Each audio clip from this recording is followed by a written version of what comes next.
बिस्मिल्लाहिर्रहमानिर्रहीम। अस्सलाम वालेकुम दोस्तों, उम्मीद करता हूँ आप सब खैरियत से हैं। ये लेक्चर हमारा बेसिकली कैरियर काउंसलिंग के हवाले से होने जा रहा है। जैसा कि आप लोगों को मालूम है कि इस्लामाबाद पुलिस में काफ़ी जॉब्स आई हैं और तो हम अभी देखते हैं कि ये कैसी जॉब्स जो हैं वो इसके बारे में कि किस तरह अप्लाई करना है। आपने सबसे पहले गूगल पे लिखना है इस्लामाबाद पुलिस जॉब्स, तो ये सबसे पहले आपके पास ओपन हो जाएगा। सबसे पहला जो आपके पास लिंक आएगा वो इस्लामाबाद पुलिस का ही आएगा, ठीक है।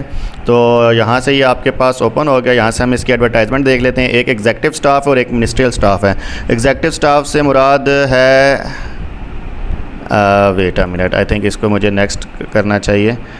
एग्जेक्टिव स्टाफ से मुराद जो आपके यूनिफॉर्म वाले स्टाफ होता है, ठीक है, उसको एग्जेक्टिव स्टाफ कहेंगे, और जो क्लरिकल से रेलिवेंट है उसको मिनिस्ट्रियल स्टाफ कहेंगे। तो एग्जेक्टिव स्टाफ के अंदर आपके पास कांस्टेबल और एएसआई, सब इंस्पेक्टर, इंस्पेक्टर, ये कैटेगरी आ जाती है। और तो हम देखते हैं एग्जेक्टिव के अंदर कि क्या है। अच्छा जी, ये कहते हैं कि एग्जेक्टिव स्टाफ के अंदर उन्होंने कहा है कि पूरे पाकिस्तान से मेल फ़ीमेल कैंडिडेट्स इनको चाहिए इस्लामाबाद पुलिस के अंदर भर्ती के लिए प्रोविजनल और रीजनल कोटा के मुताबिक। और उन्होंने कहा है कि अच्छा इसके अंदर जो एज लिमिट है वो 18 से 25 है। और जो ये याद रखें, जो भी यूनिफॉर्म जॉब्स होती हैं उसकी मोस्टली जो एज लिमिट होती है वो 18 से 25 ही होती है। वो फ्रेश और बिल्कुल यंग मोटिवेटेड कैंडिडेट्स उनको चाहिए होते हैं, लिहाजा 18 से 25 की जो एज लिमिट है इसको स्ट्रिक्टली फ़ॉलो किया जाता है। तो इसमें आपके पास दो ही कैटेगरीज़ हैं, एक एएसआई है जो कि बीपीएस 11 है और कांस्टेबल है जो कि बीपीएस 7 है, ठीक है। एएसआई की सीट के लिए आपके पास जो पोस्ट हैं वो है 118 और कांस्टेबल के लिए जो पोस्ट हैं वो माय गॉड 800 बहुत ज़्यादा पोस्टें हैं। और इसका मतलब है कि क्राइटेरिया भी टफ़ होगा, ठीक है। अभी हम इसको मज़ीद डिटेल में देखते हैं। एएसआई के लिए इन्होंने मांगा है कि जी आपकी जो क्वालिफ़िकेशन है वो होनी चाहिए BA BSc 14 years of education आपकी होनी चाहिए। और फ़िज़िकल स्टैंडर्ड जो कि डेफिनेटली बहुत मस्ट इंश्योर करना होता है, तो वो उन्होंने कहा है कि आपके पास आपकी जो मिनिमम हाइट है मेल कैंडिडेट्स के लिए वो 5 फीट एंड 7 इंचेस होनी चाहिए और फ़ीमेल कैंडिडेट्स के लिए 5 फीट 2 इंचेस जो है वो हाइट होनी चाहिए। और इसी तरह चेस्ट के लिए इन्होंने मेल कैंडिडेट्स के लिए रखा है कि 33/34 इंच, यानी कि जब आप इनहेल करेंगे तो आपकी बॉडी जो है वो 34 होनी चाहिए, और जब आप एक्सेल करेंगे तो आपकी जो चेस्ट है वो 33 होनी चाहिए। और उन्होंने कहा है कि the candidate shall have to pass endurance test, यानी कि इसको फिजिकल टेस्ट कहते हैं, जो कि आपने 1.5 mile in 10.5 minutes for male candidates and 15 minutes for female candidates. अच्छा जी, यहाँ इन्होंने क्राइटेरिया और ज़्यादा सख्त कर दिया। इससे पहले इस तरह होता था कि 7 मिनट में 1 मील भागना होता था, ठीक है, 7 मिनट में 1 मील। आल्दो ये भी बहुत टफ़ होता था, और मुझे ख़ुद अच्छे से याद है कि मैंने FIA का टेस्ट दिया था सब इंस्पेक्टर के लिए, और मैं 7 मिनट में नहीं कंप्लीट कर पाया था। आखिरी चक्कर 4 चक्कर थे। ये इधर सादकाबाद में कोई एक स्कूल है, उसका बहुत बड़ा ग्राउंड है, रावलपिंडी की बात कर रहा हूँ। तो बस कोई 10-20 सेकंड के फ़र्क से मैं रह गया था। 7 मिनट में 1 मील करना था। लेकिन इधर इन्होंने ये एक बहुत ज़बरदस्त चीज़ कर दी है, कह लें कि इन्होंने टाइम भी थोड़ा सा इंक्रीज़ किया और माइल्स और इंक्रीज़ कर दिया। 1.5 माइल इन्होंने यहाँ पे लिखा है। 1 मील जो है वो 1.6 किलोमीटर का होता है। तो 1.5 मील का मतलब ये कि 800 मीटर इसके अंदर आप और डाल लें, तो 800 मीटर और अगर आप डालेंगे तो ये आपके पास बन जाते हैं 2400 मीटर, यानी कि आलमोस्ट 2.5 किलोमीटर, 2.4 किलोमीटर बनता है। तो 2.4 किलोमीटर जी आपको भागना होगा 10.5 मिनट में। तो आप अभी से अगर आप इस अप्लाई करना चाह रहे हैं तो अभी से आप फ़िज़िकल टेस्ट की तैयारी शुरू कर दें। कांस्टेबल के लिए भी यही फ़िज़िकल स्टैंडर्ड्स हैं, हाइट का, चेस्ट का और रनिंग का, दौड़ का। कांस्टेबल की आपके पास 800 सीटें हैं, ठीक है। इसके लिए जो आपको डॉक्यूमेंट्स चाहिए वो देख लेते हैं। आपको नादरा का CNSE होना चाहिए, एकेडमिक सर्टिफिकेट्स आपके कंप्लीट होने चाहिए, डोमिसाइल सर्टिफिकेट होना चाहिए। कांस्टेबल के लिए इन्होंने आपको कहा है कि आप मैट्रिक पास होने चाहिए, मैट्रिक इक्विवेलेंट, ठीक है। तो जो स्टूडेंट्स इस वक्त मैट्रिक कर चुके हैं या रिज़ल्ट का इंतज़ार कर रहे हैं, तो अगर वो चाहते हैं तो वो इसमें ज़रूर अप्लाई करें। एक आपकी जो है वो सेल्फ़ जजमेंट भी हो जाती है कि आप, क्योंकि देखें ये ऐसी जॉब है कि जिसके ऊपर ऑलमोस्ट कोई 10 लाख से प्लस लोग अप्लाई करेंगे, ठीक है। तो 10 लाख प्लस जब लोग अप्लाई करेंगे तो आप अपने आप को सोसाइटी में किस दर्जे पे पाते हैं ये आप अच्छे से जज कर पाएंगे, ठीक है। तो डोमिसाइल होना चाहिए आपके पास, अगर डोमिसाइल नहीं बना अभी तक तो लाजमी बनवा लें। 2 आपके पास पासपोर्ट साइज़ फ़ोटोग्राफ होनी चाहिए। ये वो है चीज़ें जो आपने फ़िज़िकल टेस्ट के लिए जब जाएंगे तो ये आपके पास होना चाहिए, ठीक है। और अगर आप माइनॉरिटी कोटा पे अप्लाई कर रहे हैं तो फिर आपके पास डिस्ट्रिक्ट कोऑर्डिनेशन ऑफिसर की तरफ से एफिडेविट साइन हुआ होना चाहिए नॉन मुस्लिम कोटा के लिए अप्लाई करने के लिए। जनरल इंस्ट्रक्शंस पढ़ लेते हैं। इसके अंदर उन्होंने कहा है कि जी आप ये वेबसाइट का लिंक दिया हुआ है, इसके ऊपर आप 15 दिन के अंदर अप्लाई कर सकते हैं, जो कि गालिबन ये 26 जून बनती है। 26 जून इसकी लास्ट डेट है, ठीक है। और 1500 रुपये फ़ीस इन्होंने रखी है, जो कि बहुत ज़्यादा है। आई मस्ट से कि इसके ऊपर अगर कोई लोग आवाज़ उठा सकते हैं तो आपको ज़रूर आवाज़ उठाना चाहिए, क्योंकि 1500 फ़ीस ज़ाहिर बात है, आपको पता है कि गरीब तबके जॉब के लिए अप्लाई कर रहा होता है और इन्होंने इतनी ज़्यादा इसके लिए फ़ीस रखी है जो कि डेफ़िनेटली ज़्यादती है, सरासर ज़्यादती है।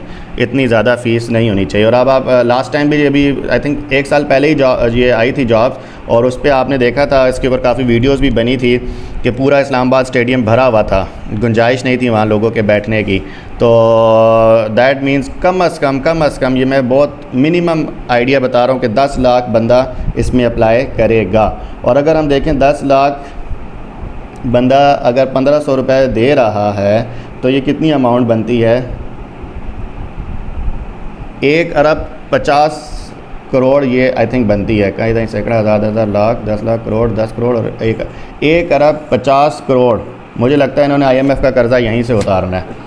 तो ये भी बड़ी अच्छी ट्रिक है, अगर IMF का कर्ज़ा उतारना है तो यहाँ से भी पैसे बनाए जा सकते हैं। ये मिनिमम इनको 1 अरब 50 करोड़ इस फ़ीस की मद में इनको हासिल हो जाना है बहुत आराम से, ठीक है जी। ये फ़ीस आप इजी पैसा के ज़रिए भी अप्लाई कर सकते हैं। और मज़े की बात, ये 4 नंबर पे इन्होंने एक और बात लिख दी है कि अगर आपने 1 से ज़्यादा सीटों के लिए अप्लाई करना है तो आपको अलग अलग फ़ीस देनी पड़ेगी। यानी कि अगर आप अपनी लक आजमाना चाह रहे हैं और आप कहते हैं मैं ASI में भी अप्लाई कर दूं, मैं कांस्टेबल में भी अप्लाई कर दूं, और इसके साथ ही आके आप देखें इधर मिनिस्ट्रियल स्टाफ में भी अच्छी खासी पोस्टें आई हुई हैं, तो इधर भी इन्होंने यही सारा कुछ बताया हुआ है कि आपने इधर भी 1500 रुपये जमा कराने हैं, बाकी सारी चीज़ें सेम हैं।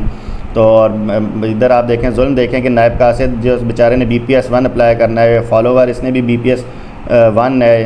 तो यानी कि ये जो गार्डनर, माली वगैरह, कुक और ये जो बाइक मैकेनिक और इस तरह की चीज़ें मैकेनिक से रेलिवेंट है, इन लोगों की ये एक स्केल पे जिस बेचारे ने अप्लाई करना है वो भी 1500 रुपये फ़ीस देगा। तो अब आप खुद देख लें, यानी कि प्राइमरी पास का भी मुझे यकीन है कि ये 10 लाख भी नहीं, ये शायद 50 लाख के करीब एप्लीकेंट इनके पास होंगे। और आप सोच लें कि कितने अरबों में ये कहानी जाएगी। नो डाउट के रिसोर्स भी लगते हैं, लेकिन यार वो रिसोर्स ऑलरेडी बने हुए हैं। आपने कोई नया स्टेडियम नहीं बनाना, वहाँ पे लोगों को भगाने के लिए स्टेडियम बना हुआ है।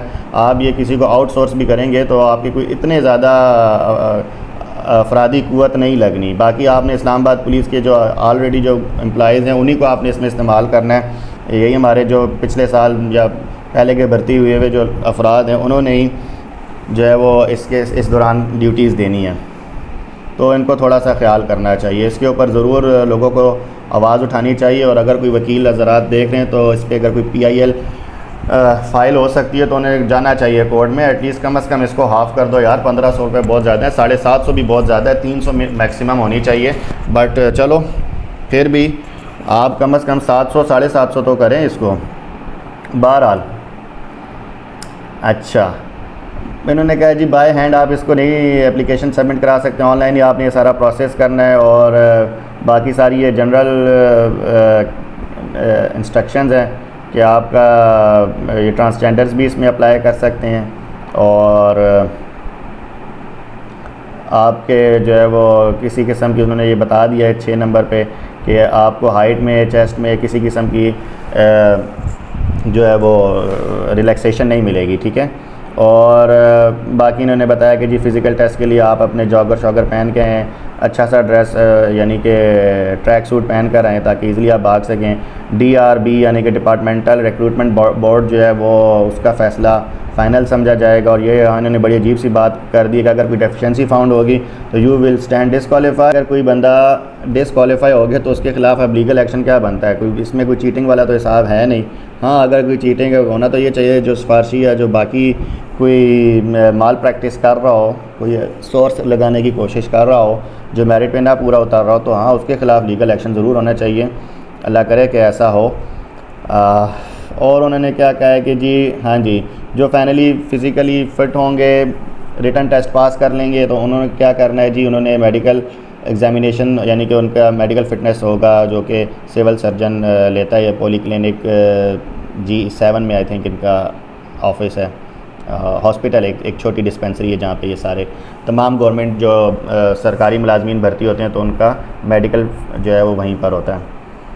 और इसके अलावा जी तमाम आपको गवर्नमेंट के जो हैं रूल्स ईस्टा कोड के मुताबिक, ईस्टा कोड कहते हैं जो मुलाजमीन की जो एक आइनी किताब है जिसके मुताबिक मुलाजमीन की तमाम चीज़ों के बारे में, उनकी पेंशन के बारे में, उनकी प्रमोशन, उनके डिसिप्लिन, उनके कंडक्ट के बारे में, उनकी छुट्टियों के बारे में रूल्स जो हैं वो लिखे हुए हैं और उसके मुताबिक एक इंसान अपनी सरकारी मुलाजमत करता है। किसी किस्म की जी TA नहीं मिलेगा आपको फ़िज़िकल टेस्ट के लिए, स्किल टेस्ट के लिए आने के लिए, इंटरव्यू वगैरह के लिए आने के लिए। और आपको SMS के ज़रिए, ईमेल के ज़रिए या इस पोर्टल पे जब आप अप्लाई करेंगे इसके ज़रिए आपको पता चल जाएगा। तो ये उन्होंने लिंक दिए हुए हैं, उसके ऊपर आपने अप्लाई करना है। हम देखते हैं लिंक के ऊपर अप्लाई किस तरह करना है।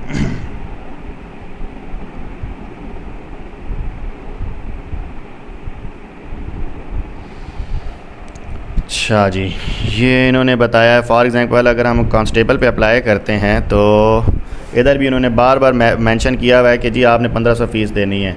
अच्छा जी, ये कह रहे हैं कि टू मैनी रिक्वेस्ट। अभी लगता है जैसे ही अनाउंस हुई हैं सब लोग जो है पहुंच गए धड़ा धड़ा अप्लाई करने।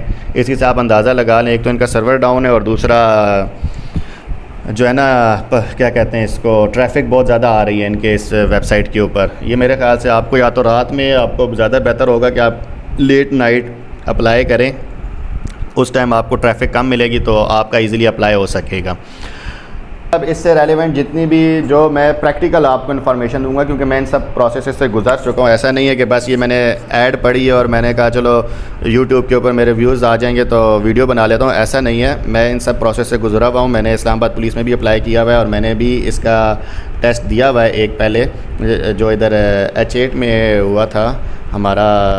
H8 में एक हुआ था इनका टेस्ट, NTS ने उस टाइम ये कंडक्ट कराया था पिछली दफ़ा, आई थिंक 2019 में, क्योंकि 2019 में ही मैं लास्ट था जब मैं 25 ईयर्स का था। अब तो मैं 30 क्रॉस कर चुका हूँ। तो इस तरह है कि सबसे पहले इनका होगा फ़िज़िकल टेस्ट। और इसमें ये याद रखिए कि इसके अंदर मार्क्स की कोई कैद नहीं है। ऐसा नहीं है कि जी आपने कोई बहुत टॉप किया होगा, आपके 900 प्लस मार्क्स होंगे तो फिर आप इसमें भर्ती होंगे। इसमें जो सबसे ज़्यादा चीज़ मैटर की जाती है, ये याद रखिएगा, चाहे ये जो जितनी भी लॉ इन्फोर्समेंट एजेंसीज़ की जॉब्स हैं, IB हो गया, FIA हो गया और ये इस्लामाबाद पुलिस हो गया, ये आपने जहन नशीन कर लेनी है बात कि इसमें सबसे ज़्यादा आपकी फ़िज़िकल फ़िटनेस मैटर करती है। सबसे पहले फ़िज़िकल टेस्ट होगा। अगर आप फ़िज़िकल टेस्ट क्वालिफाई करेंगे तो ही आप रिटन टेस्ट में बैठेंगे, ठीक है। बहुत सारी क्रीम जो बहुत अच्छे नंबर लिए हुए होंगे जिन्होंने, और जो PUBG वैरियर है ना, बर्गर्स, वो निकल जाएंगे फ़िज़िकल के अंदर। ये बहुत टफ़ फ़िज़िकल इसका होने जा रहा है। ज़ाहिर बात है 1.5 मील पहले तो आपने भागना है और फिर सोने पे सुहागा ये है कि आपने भागना भी कितने में, 10.5 मिनट में। तो मुझे याद है मैंने जिस तरह पहले भी बताया कि FIA के लिए, FIA का जब मैंने ये दिया था तो मैं FIA का भी और इस्लामाबाद पुलिस में भी 7 मिनट में 1 माइल करना मेरे लिए काफ़ी टफ़ था, मैं नहीं कर पाया था अनफॉर्चुनेटली। बट IB का मैंने दिया था और मैं इंटरव्यू तक गया था और वहाँ मैंने 8 मिनट, वहाँ क्योंकि 8 मिनट थे तो 8 मिनट में मैंने बहुत ईज़िली कर लिया था। और इसमें इस तरह है कि ये भी याद रखिए, हो सकता है आपके और आपके साथ वाले बंदे के इंटरव्यू के टाइम सेम हो। मेरे साथ भी ये मैं देख चुका हूँ, आपके मेरे एकेडमिक्स और मार्क्स रिटन टेस्ट में भी बहुत अच्छे थे, लेकिन इंटरव्यू के अंदर आपकी एक पर्सनैलिटी वो जज करते हैं। वहाँ पे इस तरह की जॉब्स के अंदर साइकोलॉजिस्ट लाजमी बैठा होता है, क्योंकि देखें ये बड़ी हार्ड एंड टफ़ किस्म की जॉब होती है जिसके अंदर आपने नेचर बंदे की जो है ना वो ज़रा स्ट्रिक्ट नेचर वाली होनी चाहिए। मैं थोड़ा मतलब हम जो टेक्निकल जॉब करने वाले लोग हैं, जो थोड़े पढ़ाई की तरफ वाले लोग होते हैं, वो ज़रा सॉफ्ट नेचर के लोग होते हैं। तो आपको पता है पुलिस वालों का बिहेवियर सॉफ्ट तो बिल्कुल भी नहीं होता। तो उन्हें जो है वो अपनी तरह के ज़रा टफ़ और रफ़ एंड टफ़ किस्म के लोग चाहिए होते हैं, जो यस सर करें और हुक्म की बजा आवरी लाएँ बिल्कुल 100%। वो फिर ज़ाहिर बात है जब लाठी चार्ज करते हैं तो उन्होंने ये नहीं देखना कि आगे बाबा है, बच्चा है क्या नहीं है, ठीक है। तो खैर सम टाइम होता है, बड़ी जब जाल डलता है तो बड़ी मछलियों के साथ छोटी मछलियाँ भी फंस जाती हैं। तो बस ये तो खैर नेचर का रूल है।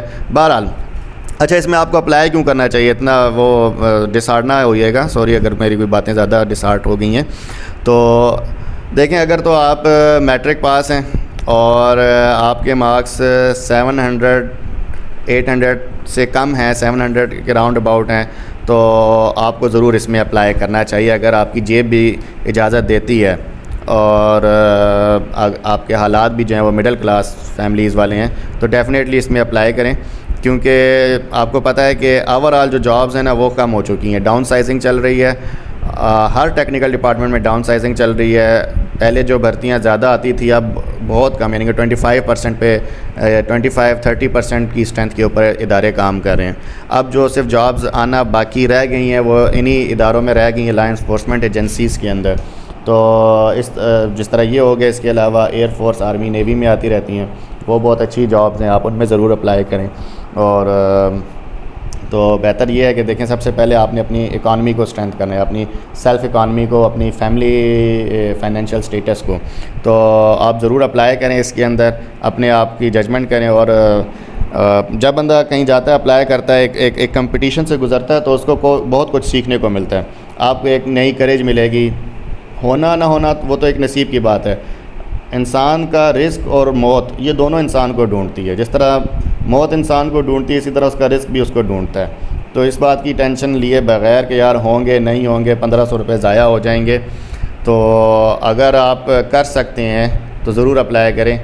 जहां आप बाकी चीज़ों में पैसे ज़ाया कर देते हैं, तो आई थिंक अपने आप को जज करने के लिए और अपनी लक आजमाने के लिए ये 1500 का सौदा कुछ घाटा ना होगा। अलबत्ता आल्दो के मेरा ये ओपिनियन है कि गवर्नमेंट को चाहिए इसके ऊपर नज़रसानी करे, ये बहुत ज़्यादा उन्होंने रखी है।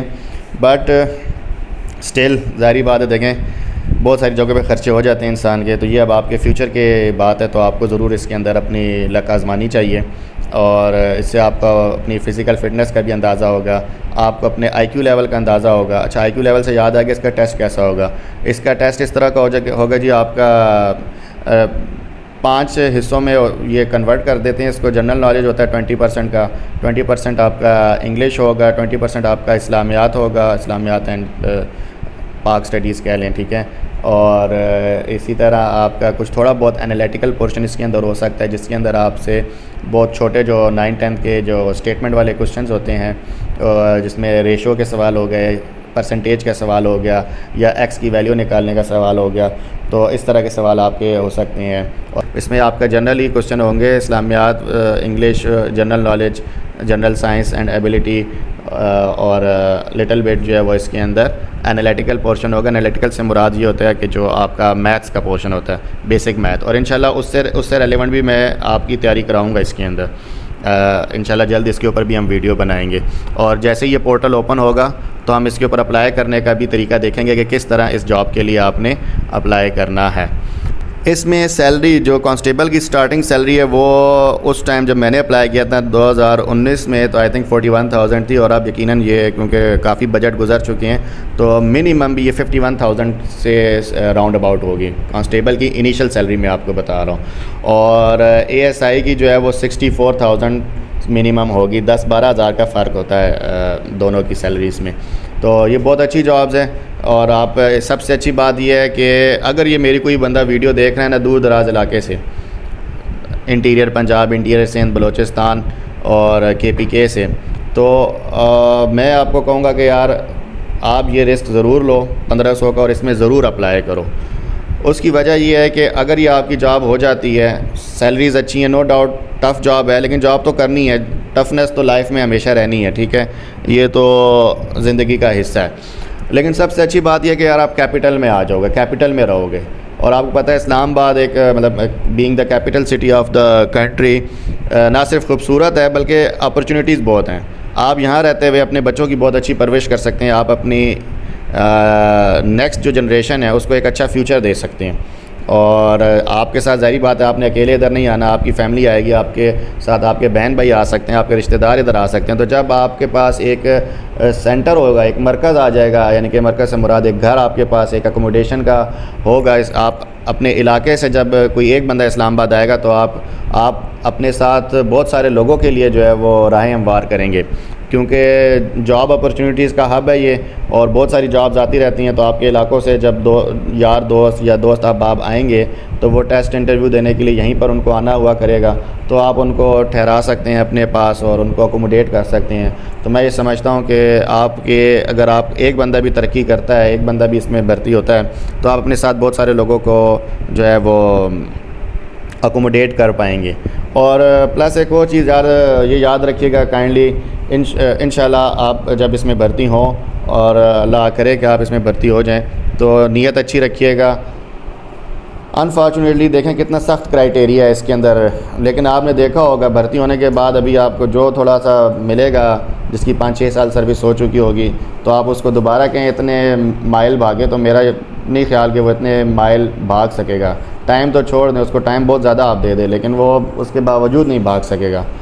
तो आगे भी आपने अपनी फ़िज़िकल फ़िटनेस का ख्याल रखना है और भलाई की नीयत से जॉब करनी है, क्योंकि ज़िंदगी की दुनिया की और आखिरत की भी तमाम खैरें जो हैं वो भलाई से वाबस्ता हैं। कहते हैं कर भला हो भला। तो अच्छी इंटेंशंस के साथ इसमें अप्लाई करें, इंशाल्लाह अल्लाह आपका हामी व नासिर होगा। Wish you best of luck और अपना ख्याल रखें। अल्लाह हाफ़िज़, अस्सलाम वालेकुम।